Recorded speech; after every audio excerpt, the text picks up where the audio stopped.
ఆదికాండము 24వ అధ్యాయము. అబ్రాహాము బహుకాలము గడిచిన వృద్ధుడై ఉండెను. అన్ని విషయములలోనూ యెహోవా అబ్రాహామును ఆశీర్వదించెను. అప్పుడు అబ్రాహాము తనకు కలిగిన సమస్తమును ఏలుచుండిన తన ఇంటి పెద్ద దాసునితో, నీ చెయ్యి నా తొడ క్రింద పెట్టుము.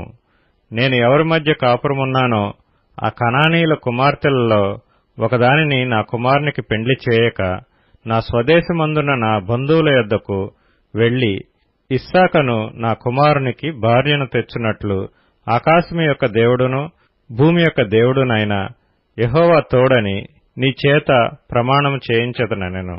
ఆ దాసుడు, ఈ దేశమునకు నా వెంట వచ్చుటకు ఒకవేళ ఆ స్త్రీ ఇష్టపడని ఎడల నీవు బయలుదేరి వచ్చిన ఆ దేశమునకు నేను నీ కుమారుని తీసుకొని పోవలెనా అని అడగగా, అబ్రాహాము, అక్కడికి నా కుమారుని తీసుకొని పోకూడదు సుమి. నా తండ్రి ఇంటి నుండియు నేను పుట్టిన దేశము నుండియు నన్ను తెచ్చి నాతో మాట్లాడి నీ సంతానమునకు ఈ దేశము నిచ్చెదనని ప్రమాణం చేసి నాతో చెప్పిన పరలోకపు దేవుడగు యెహోవా తన దూతను నీకు ముందుగా పంపును. అక్కడి నుండి నీవు నా కుమారునికి భార్యను తీసుకుని వచ్చెదవు. అయితే నీ వెంట వచ్చుటకు ఆ స్త్రీ ఇష్టపడని ఎడల ఈ ప్రమాణము నుండి విడుదల పొందెదవు గాని నీవు నా కుమారుని అక్కడికి తీసుకొని పోకూడదని అతనితో చెప్పెను. ఆ దాసుడు తన యజమానుడగు అబ్రాహాము తొడ క్రింద చెయ్యి పెట్టి ఈ సంగతి విషయమై ప్రమాణము చేసెను. అతడు తన యజమానుని ఒంటెలలో 10 ఒంటెలను, తన యజమానుని ఆస్తిలో శ్రేష్టమైన నానా విధములగు వస్తువులను తీసుకొని పోయెను. అతడు లేచి ఆరామ్న హరాయిములోనున్న నాహోరు పట్టణము చేరి సాయంకాలమందు స్త్రీలు నీళ్లు చేదుకొనవచ్చు వేళకు ఆ ఊరి బయటనున్న నీళ్లబావి యొద్ద తన ఒంటెలను మోకరింపచేసి ఇట్లనెను, నా యజమానుడగు అబ్రాహాము దేవుడువైన యెహోవా, నేను వచ్చిన కార్యమును త్వరలో సఫలం చేసి నా యజమానుడగు అబ్రాహాము మీద అనుగ్రహము చూపుము. చిత్తగించుము, నేను ఈ నీళ్ల ఊట యొద్ద నిలుచుచున్నాను. ఈ ఊరి వారి పిల్లలు నీళ్లు చేదుకొనుటకు వచ్చుతున్నారు. కాబట్టి నేను త్రాగునట్లు నీవు దయచేసి నా కడవను వంచుమని నేను చెప్పగా, నీవు త్రాగుము, నీ ఒంటెలకును నీళ్లు పెట్టెదనని ఏ చిన్నది చెప్పునో ఆమెయే నీ సేవకుడైన ఇస్సాకు కొరకు నీవు నియమించినదై ఉండునుగాక. అందువలన నీవు నా యజమానుని మీద అనుగ్రహము చూపితివని తెలుసుకుందుననెను. అతడు మాట్లాడుట చాలింపక ముందే అబ్రాహాము సహోదరుడైన నాహోరు భార్యయగు మిల్కా కుమారుడైన బెతూయేలుకు పుట్టిన రిబ్కా కడవ భుజం మీద పెట్టుకొని వచ్చెను. ఆ చిన్నది మిక్కిలి చక్కనది. ఆమె కన్యక, ఏ పురుషుడునూ ఆమెను కూడలేదు. ఆమె ఆ బావిలోనికి దిగిపోయి కడవను నీళ్లతో నింపుకొని ఎక్కి రాగా, ఆ సేవకుడు ఆమెను ఎదుర్కొంటకు పరిగెత్తి, నీ కడవలో నీళ్లు కొంచెము దయచేసి నన్ను త్రాగనిమ్మని అడిగెను. అందుకామె, అయ్యా త్రాగుమని చెప్పి త్వరగా తన కడవను చేతిమీదకి దించుకుని అతనికి దాహమిచ్చెను. మరియు ఆమె అతనికి దాహమిచ్చిన తరువాత, నీ ఒంటెలు త్రాగుమట్టుకు వాటికిని నీళ్లు చేదిపోయేదునని చెప్పి త్వరగా గాడిలో తన కడవ కుమ్మరించి తిరిగి చేదుటకు ఆ బావికి పరిగెత్తుకొని పోయి అతని ఒంటెలన్నిటికీ నీళ్లు చేదిపోసెను. ఆ మనుష్యుడు ఆమెను తేరిచూచి తన ప్రయాణమును యెహోవా సఫలం చేసినో లేదో తెలుసుకొనవలెనని ఊరకుండెను. ఒంటెలు త్రాగుట అయిన తరువాత ఆ మనుష్యుడు అరతులము ఎత్తుగల బంగారపు ముక్కు కమ్మిని, ఆమె చేతులకు 10 తులములు ఎత్తుగల 2 బంగారు కడియములను తీసి, నీవు ఎవరి కుమార్తెవు? దయచేసి నాతో చెప్పుము. నీ తండ్రి ఇంట మేము ఈ రాత్రి బస చేయుటకు స్థలమున్నదా అని అడిగెను. అందుకామె, నేను నాహోరుకు మిల్కా కనిన కుమారుడగు బెతూయేలు కుమార్తెనెనెను. మరియు ఆమె, మా యొద్ద చాలా గడ్డియు మేతయు రాత్రి బస చేయుటకు స్థలమును ఉన్నవనగా, ఆ మనుష్యుడు తన తల వంచి యెహోవాకు మ్రొక్కి, అబ్రాహామును నా యజమానుని దేవుడువైన యెహోవా స్తుతింపబడునుగాక, ఆయన నా యజమానునికి తన కృపను తన సత్యమును చూపుట మానలేదు. నేను త్రోవలో నుండగానే యెహోవా నా యజమానుని బంధువుల ఇంటికి నన్ను నడిపించినెను. అంతటా ఆ చిన్నది పరిగెత్తుకుని పోయి ఈ మాటలు తన తల్లి ఇంటి వారికి తెలిపెను. రిబ్కాకు లాబానను ఒక సహోదరుడుండెను. అప్పుడు లాబాను ఆ బావి దగ్గర వెలుపటనున్న ఆ మనుషుని యొద్దకు పరిగెత్తుకుని పోయెను. అతడు ఆ ముక్కు కమ్మిని తన సహోదరి చేతులనున్న ఆ కడియములను చూచి, ఆ మనుష్యుడు ఈలాగు నాతో మాట్లాడెనని తన సహోదరి అయిన రిబ్కా చెప్పిన మాటలు విని ఆ మనుషుని యొద్దకు వచ్చెను. అతడు ఆ బావి యొద్ద ఒంటెల దగ్గర నిలిచియుండగా లాబాను, యెహోవా వలన ఆశీర్వదింపబడినవాడా, లోపలికి రమ్ము, నీవు బయట నిలవనేలా, ఇల్లును ఒంటెలకు స్థలమును నేను సిద్ధం చేయించుతునెను. ఆ మనుష్యుడు ఇంటికి వచ్చినప్పుడు లాబాను ఒంటెల గంతలు విప్పి కాళ్లు కడుక్కొంటకు అతనికిని అతనితో కూడనున్న వారికిని నీళ్లు ఇచ్చి అతనికి భోజనం పెట్టించిన గాని అతడు నేను వచ్చిన పని చెప్పక మునుపు భోజనం చేయననగా లాబాను చెప్పుమనెను. అంతటా అతడిట్లనెను, నేను అబ్రహాము దాసుడను, యెహోవా నా యజమానుని బహుగా ఆశీర్వదించెను గనుక అతడు గొప్పవాడాయెను. అతనికి గొర్రెలను గొడ్లను వెండి బంగారములను దాసదాసీ జనమును ఒంటెలను గాడిదలను దయచేసెను. నా యజమానుని భార్య అయిన శారా వృద్ధాప్యములో నా యజమానునికి కుమారుని కనెను.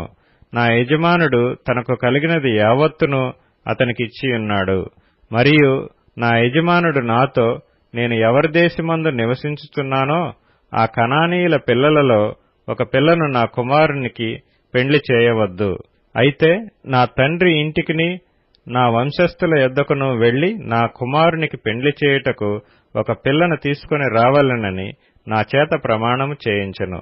అప్పుడు నేను నా యజమానునితో, ఆ స్త్రీ నా వెంట రాదేమో అని చెప్పినందుకు అతడు, ఎవని సన్నిధిలో నేను జీవించుచున్నానో ఆ యెహోవా నీతో కూడా తన దూతను పంపి నీ ప్రయాణము సఫలం చేయును గనుక నీవు నా వంశస్థులలో నా తండ్రి ఇంటి నుండి నా కుమారునికి భార్యను తీసుకొని వచ్చెదవు.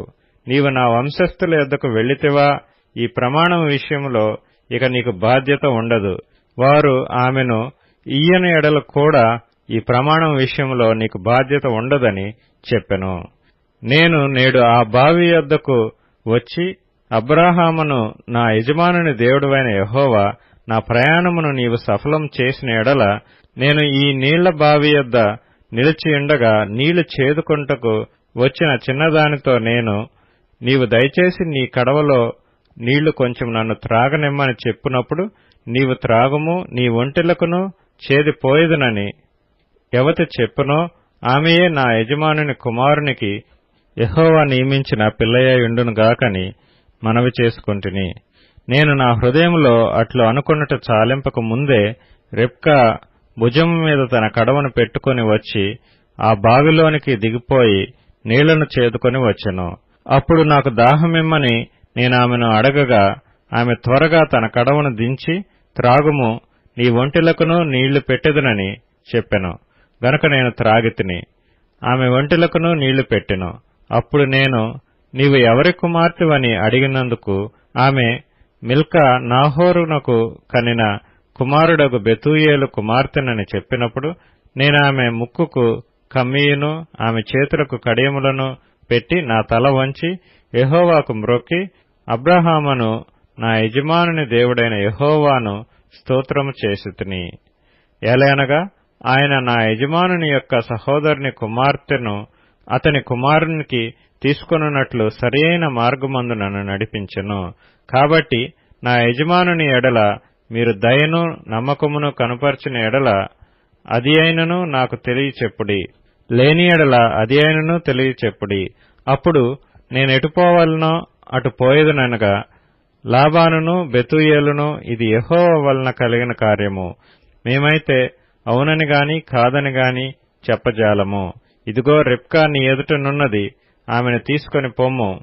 యెహోవా సెలవిచ్చిన ప్రకారము ఈమె నీ యజమానుని కుమారునికి భార్య అగునుగాకని ఉత్తరమిచ్చిరి. అబ్రహాము సేవకుడు వారి మాటలు విని యెహోవాకు సాష్టాంగ నమస్కారం చేసెను. తరువాత ఆ సేవకుడు వెండి నగలను, బంగారు నగలను, వస్త్రములను తీసి రిబ్కాకు ఇచ్చెను. మరియు అతడు ఆమె సహోదరునికిని తల్లికిని విలువగల వస్తువులు ఇచ్చెను. అతడును అతనితో కూడానున్న మనుష్యులను అన్నపానములు పుచ్చుకొని అక్కడ ఆ రాత్రి అంతయు నుండిరి. ఉదయమున వారు లేచినప్పుడు అతడు, నా యజమానుని యొద్దకు నన్ను పంపించుడని చెప్పగా, ఆమె సహోదరుడును ఆమె తల్లియు, ఈ చిన్నదాని 10 దినములైనను మా యొద్ద ఉండనిమ్ము, ఆ తరువాత ఆమె వెళ్లవచ్చునండ్రి. అప్పుడతడు, యెహోవా నా ప్రయాణమును సఫలం చేసిన గనుక నాకు తడవు కానీయక నన్ను పంపించుడి, నా యజమానుని యొద్దకు వెళ్ళెదనని చెప్పినప్పుడు, వారు ఆ చిన్నదానిని పిలిచి ఆమె ఏమనునో తెలుసుకుందామని చెప్పుకొని రిబ్కాను పిలిచి, ఈ మనుషునితో కూడా వెళ్ళెదవా అని ఆమెనడిగినప్పుడు వెళ్ళెదనెను. కాబట్టి వారు తమ సహోదరి అయిన రిబ్కాను, ఆమె దాదిని, అబ్రాహాము సేవకుని, అతనితో వచ్చిన మనుషులను సాగనంపినప్పుడు వారు రిబ్కాతో, మా సహోదరి, నీవు వేలకు తల్లివగుదువుగాక, నీ సంతతి వారు తమ పగవారి గవినిని స్వాధీనపరుచుకొందురుగాక అని ఆమెను దీవింపగా, రిబ్కాయు ఆమె పనికత్తెలను లేచి ఒంటెలనెక్కి ఆ మనుషుని వెంబడి వెళ్ళిరి. అట్లు ఆ సేవకుడు రిబ్కాను తోడుకొని పోయెను. ఇస్సాకు బెయేర్ లహోయి రోయి మార్గమున వచ్చి దక్షిణ దేశమందు కాపురముండెను. సాయంకాలమున ఇస్సాకు పొలములో ధ్యానింప బయలువెళ్లి కన్నులెత్తి చూచినప్పుడు ఒంటెలు వచ్చుచుండెను.